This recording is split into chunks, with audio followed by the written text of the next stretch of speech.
Welcome to lecture number 33, and today we are going to talk about censorship.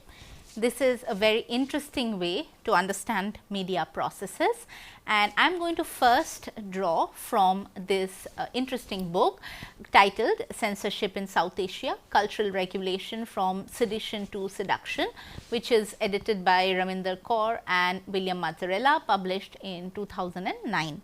Now, I am going to first talk about what censorship means and then also discuss about the history of censorship in the context of media, particularly in the South Asian and Indian context.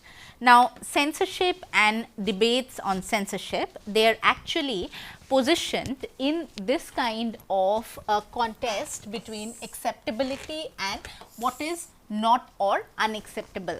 Now, censorship has had a historical evolution and also a pan-South Asian existence. So, when we think about what is acceptable and what is not acceptable, it is rooted in ideas of the social, the moral and the cultural, and therefore, when we discuss about forms of media like films, television serial, news items, etc., we cannot not think about whether or not their social world is connected, which is why I will go back to what we discussed in the first unit, and one of the very first lectures in the class is about the interconnections between media, culture and society. Now, this censorship has a historical evolution which we will discuss, and therefore, it is also a very pan-South Asian existence, and it is not only about India. The censorship, it also cuts across different media forms where there is a banning of films and also novels. So, you can see that it is not only about the electronic media or digital media, it is also about print media. Many cases of censorship have been observed across the South Asian subcontinent, and there have been arrest of media personnel, etc., where you see that a shared history of colonial subjugation and exploitation has then carried on to the post-colonial eras that we have lived in. So, censorship is not something which developed out of the blue and only in a post-independent context, but had pre-independent roots. So, you see these interconnections between censorship as it existed in either of the eras. Now, what censorship also does is that in the name of collective and public sentiments. Now, these are very important ideas when we think about censorship, the collective and also the public sentiments. The state actually justifies and sees its role to measure and curb public outrage, therefore, censors different forms of media content like films, television serials, books, etc. So, the state, it uses public outrage as also a reason and an excuse to then apply censorship measures. Interestingly, censorship highlights the contradictions that exist between tradition and modernity in contexts like South Asia, where these forms of media would be seen as very modern and ways of Western modernity penetrating into our societies, whereas the collective and the public sentiments, they would be seen as traditional values which should not be hurt by how the idea of modernity itself is constructed. So, we can actually say that censorship is not actually only control, it is cultural regulation, and this is the main idea behind Kaur and Mazzarella's work, where they are thinking about censorship as a form of cultural regulation. Because primarily it is also culture, it is the social world which the media is penetrating, and then the state plays a role in also curbing the way that the media can permeate into these spheres.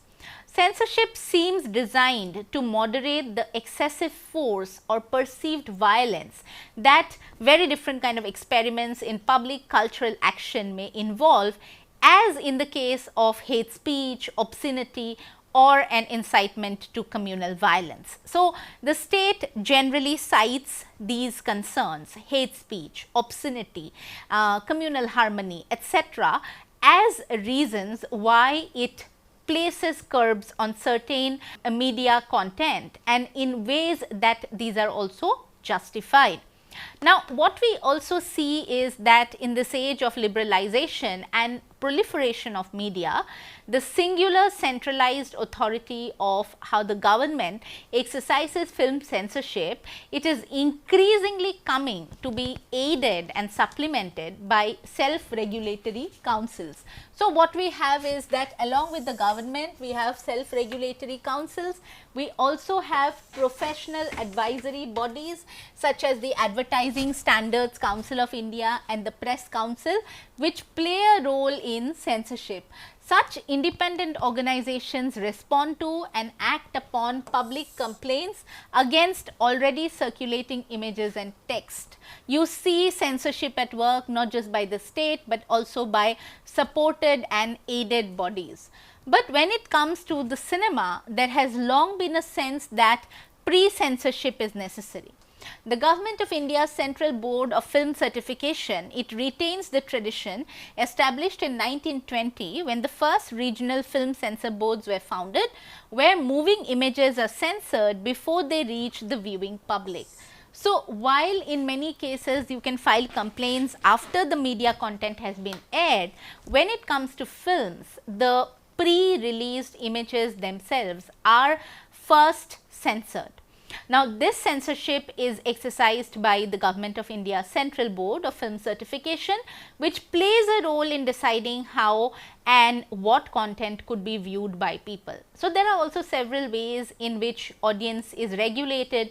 For instance, you may have some films which are X-rated or only for adults, and they are not meant to be for children's eyes. Essentially, the way that censorship operates is also creating different kinds of media content which are seen as suitable for different kinds of population.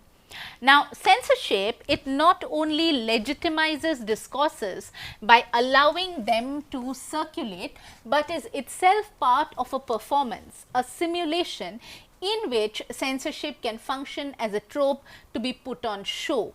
This is important as we see the way that censorship itself becomes a performance. So, if a book is burnt, it is not simply about getting rid of the books, but also about demonstrating an opposition and a protest between how the book is seen as a corrupting force and the attempts at purification by others. So, censorship, protest, calls for censorship, etc. These are also public performances, which is why this idea of cultural regulation that is promoted is important. Such forms of censorship which call for the withdrawal of a film, book or a newspaper article are not only silencing tactics, rather they also rely for their political efficacy on harnessing and mobilizing the public energy, primarily because they want to be appealing to the public sentiments and the collective sentiments. Cultural regulation, it comprises a spectrum of public cultural interventions that would, according to conventional taxonomies, be considered quite distinct and of the extremes very diametrically opposed, as in the case of publicity and censorship. So, one actually sees that while censorship ironically would be an idea that does not want public viewership, in these contexts when there are demands for censorship primarily by bodies which see themselves as representing public, they are actually calling on the public to respond, and there it is an irony, because when censorship is supposed to be about non-viewership, there is also a call for people to view it and then boycott it, or rather not see it, but publicly come together and say that we do not want to see it. So, one sees that censorship is rooted not just in ideas of silencing, but also in ideas of what would be seen as culturally acceptable versus culturally not acceptable, and the role of not just the state bodies, but also other bodies which play a very important role in the process. Primarily because there is a way in which the censorship bodies are acting in conjunction with each other. So, now we will be discussing about the history of censorship in the Indian context, which reflects the country's complex socio-political landscape, which also is shaped by the diverse ethnic groups and religious communities that are part of this country.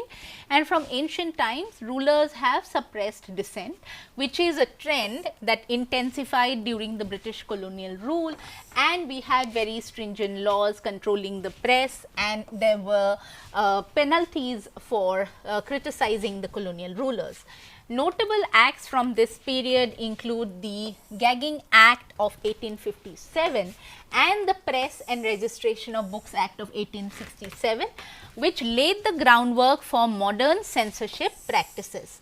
Following independence in 1947, the Indian Constitution, it promised freedom of the press, but also included restrictions which were aimed at safeguarding national security and maintaining diplomatic relations.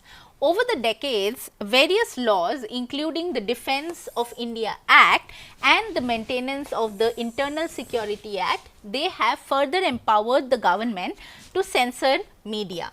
Significant events like the emergency, which was declared by the then Prime Minister Indira Gandhi in 1975, it led to extensive press censorship and reinforced the struggle between media freedom and government control.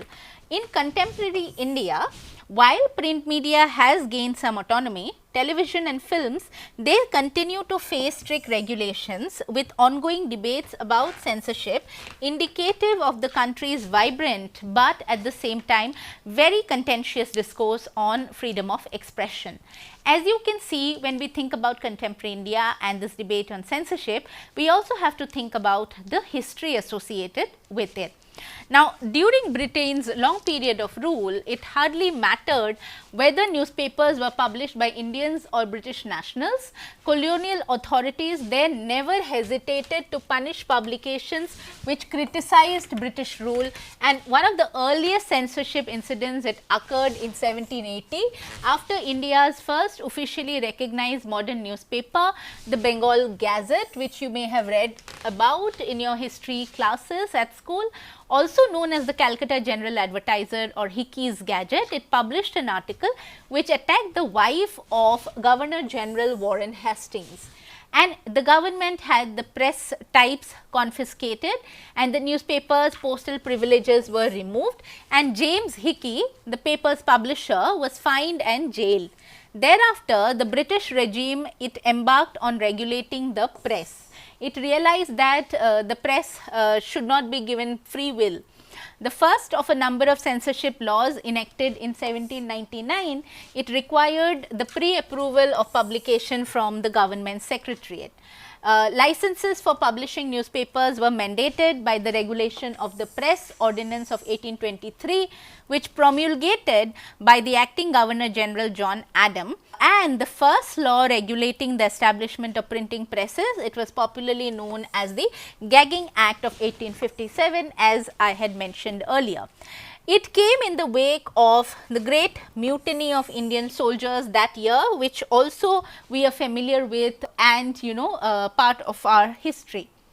The law that had the most far-reaching consequences for the Indian subcontinent was the Press and Registration of Books Act of 1867, which helped to shape the modern press laws of both independent India and Pakistan, as well as later Bangladesh. This law, it mandates printing press owners and newspaper publishers to secure declarations from magistrates, and as you can see, direct control by the state. As demands for self-rule became vocal, the colonial regime, it cracked down on the vernacular papers with the Vernacular Press Act of 1878. In one of the previous lectures, when we were discussing the Indian public sphere, I had mentioned that it became difficult for the British to censor the vernacular press owing to how the languages were different from what they spoke, and it was easier to censor English newspapers. But eventually they also tried to censor the vernacular press, and one of the ways was by bringing the Vernacular Press Act of 1878. they were unable to stop the growing anti-British sentiments, and Viceroy Lord Minto attempted to buy good relations with some vernacular newspapers by giving them subsidies. You can see that the subsidies that were provided by Minto were also the predecessors in one way of advertisers who would later on provide the press with a revenue. Many other press and press related laws followed these kinds of censorships. Under provisions of these acts, publications which were deemed objectionable, they had their declarations revoked and they were forced to pay security deposits, and their journalists were jailed. So, it was very strict in the colonial regime. Despite the strict government controls over newspapers in the last years of British rule in the mid 20th century, number of underground publications appeared and reported details of the independence struggle and also the performance of British troops on the World War II battlefields. One can see that in spite of the censorships which were invoked, there was resistance in the press and in how the reportage were done. In independent India, it becomes interesting that many Indian leaders, including Prime Minister Jawaharlal Nehru, they called for press freedom. This also emerged from their own experiences with the British censorship rules. And unlike the first amendment of the US Constitution, India's new Constitution of 1950 guaranteed freedom of the press within the larger provision of free speech and expression, and it was accompanied by a number of restrictions, including the disallowing of speech which undermined the security of the state. This is very important that while freedom of free speech is existent, it cannot undermine the security of the state. A constitutional amendment was passed to disallow free speech which could also hurt friendly relations with foreign countries. So, this is the second consideration that you have to keep in mind, India's diplomatic relations with other countries. After independence, the Indian press, it covered the political scene very vigorously. The national government's Press Objectionable Matters Act of 1951, it rescinded a British law of 1931 and the Press Acts of 13 states. The new law, it empowered the government to demand forfeitable security deposits from newspapers, seize unauthorized printing presses for printing unauthorized news sheets, and confiscate certain newspapers, deny privileges to offensive publications. You see that there is a gradual move towards similar kinds of laws as in the British rule. Other laws restricting the press followed, such as the Press and Registration of Books Amendment Act of 1955, the Defence of India Act of 1962, the 16th Amendment to the Constitution, and the Maintenance of Internal Security Act. States also adopted their own versions of the Special Powers Press Act. So, you can see interference by both the centre and the state. Between October 1962 and November 1965, the state governments censored 82 newspapers. So, in one way, censorship had become the norm in independent India. It is also very interesting and significant to think about wartime measures that are adopted by governments, particularly when it comes to censorship. During India's 1965 and 1971 wars with Pakistan, the Defence of India rules was used to censor the press. Prime Minister Indira Gandhi invoked the law to impose a state of national emergency that lasted from June 26, 1975 to March 20, 1977. A major facet of this emergency declaration was its blanket imposition of censorship on the press. The measures were enforced by cutting off electrical power to certain newspapers, by arresting journalists, by forcing foreign journalists to leave or not enter the country, and by subjecting 60 newspapers to pre-censorship. So, pre-censorship had also become the norm during the emergency. The Press Council was dissolved and new restrictive laws were passed. Most of the new restrictions were lifted after Gandhi was defeated in the 1977 elections, allowing the press to renew its watchdog role. The press then exposed a scandal in which government officials were involved in a bribery scheme to purchase weapons from a Swedish firm. One can see the role that censorship has played in the post-independent India, particularly during the infamous emergency imposed by the then Prime Minister Mrs. Indira Gandhi, and also how there are restrictions on the press during wartime because sensitive relations exist between neighboring nations as well as nations which are at war with each other. One can see that the press is seen as a threat to primarily, how ideas of corruption, structures of rules which are unfair as well as unjust operate in society, and therefore, the censorship on the press. The broadcast media and films are also an interesting story, where in contrast to the printing press, radio and television have remained under the direct control of the National Ministry of Information and Broadcasting. Neither medium has been allowed to air critical news or commentaries about the government, and the change came in the 1990s when as many as 70 channels of uncensored satellite television programming became available, including limited broadcasting of the US based cable news network. The government's Film Censor Board, another British legacy, it certifies every film exhibited in India, as we have already discussed this. In the summer of 2021, debates around film censorship were further ignited in the industry upon the Ministry of Information and Broadcasting proposal of a new bill which would allow for government review based on complaints of films that had received certification from the board. Many, particularly filmmakers, they argued that this would only allow for even more censorship by weakening the authority of the board. So, there are discussions on introducing more censorship measures as there has been a progress on how media's role has also evolved in the society. Now, we will talk a little bit about the internet and media censorship in the 21st century, where in 2008 an amendment to the Information Technology Act of 2008, section 66A, authorized the punishment of any individuals accused of using the internet to send offensive or menacing information. Over the years, activists accused the police of misusing the amendment to arrest people who had posted dissenting comments regarding social and political issues on social media sites. Eventually, in early 2015, the Supreme Court had struck down the amendment as an unconstitutional violation of freedom of speech.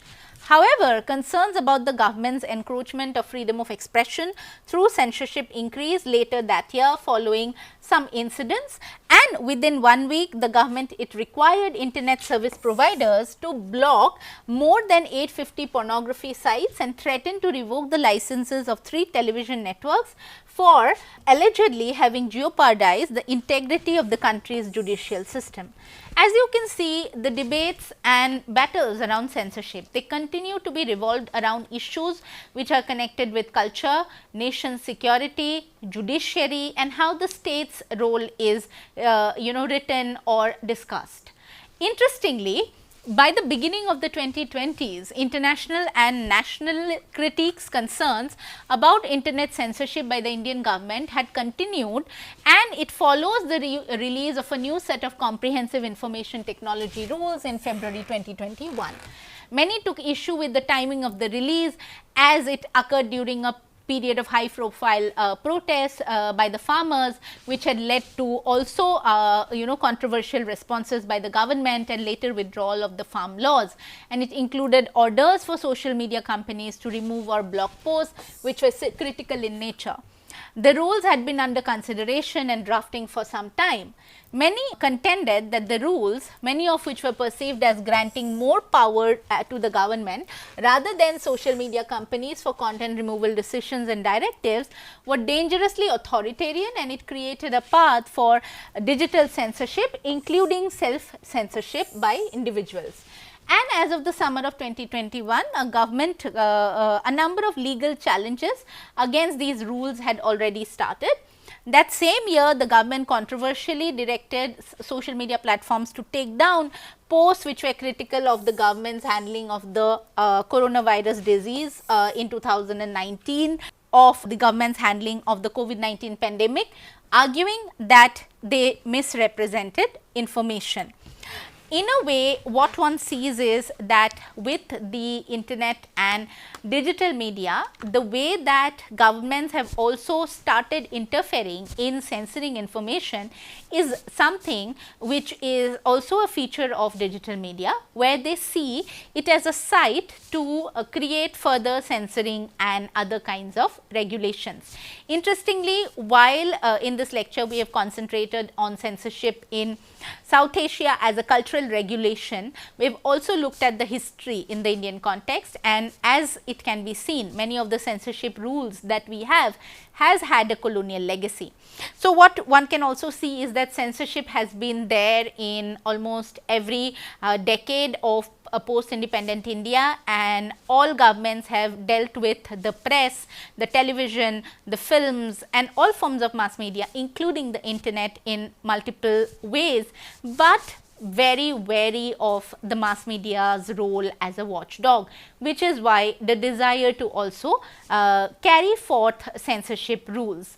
Now, in this lecture, the purpose behind discussing censorship was to think about how a media process and structure at the background creates and brings forth news which is to us available in the foreground. So, one can see that the Goffmanian idea of the dramaturgical perspective, in which there is a backstage and a front stage, is very much visible as what is brought to us by the media is created through multiple structures and processes, with censorship being one of them in the backstage. Thank you.